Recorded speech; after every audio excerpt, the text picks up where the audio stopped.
জনসাধারণের জন্য বিজ্ঞপ্তি।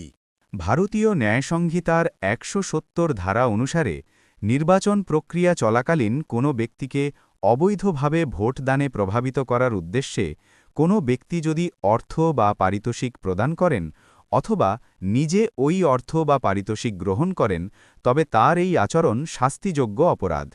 এই কারণে ওই ব্যক্তির ১ বৎসর পর্যন্ত কারাদণ্ড অথবা জরিমানা অথবা উভয়ই হতে পারে। উপরন্তু ভারতীয় ন্যায় সংহিতার ১৭১ ধারা সেকশন 171 অফ বিএনএস 2023 অনুসারে কোনো ব্যক্তি নির্বাচনে প্রতিদ্বন্দ্বিতা করছেন এমন প্রার্থীকে অথবা ভোটারকে যদি ভীতি প্রদর্শন করেন অথবা কোনো রকম ক্ষতিসাধনের ভয় দেখান, সেক্ষেত্রে ওই ব্যক্তিকে ১ বৎসর পর্যন্ত কারাদণ্ড অথবা জরিমানা অথবা উভয়েরই সম্মুখীন হতে হবে। উৎকোচ প্রদান করেছেন অথবা গ্রহণ করেছেন অথবা ভোটারদের ভীতি প্রদর্শন করেছেন এমন সকল ব্যক্তিদের উদ্দেশ্যে ফ্লাইং স্কোয়াড গঠন করা হয়েছে, যার মাধ্যমে এই সকল অপরাধীর বিরুদ্ধে মামলা রুজু করা হবে।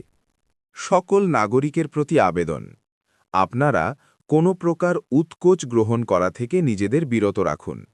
উৎকোচ দেওয়ার অথবা ভীতি প্রদর্শনের কোনো ঘটনা যদি আপনার নজরে আসে, তবে তৎক্ষণাৎ জেলার অভিযোগ গ্রহণ কেন্দ্রে যোগাযোগ করতে পারেন অথবা টোল ফ্রি 1950 নম্বরে ফোন করতে পারেন। মুখ্য নির্বাচনী আধিকারিক, পশ্চিমবঙ্গ দ্বারা জনস্বার্থে প্রচারিত।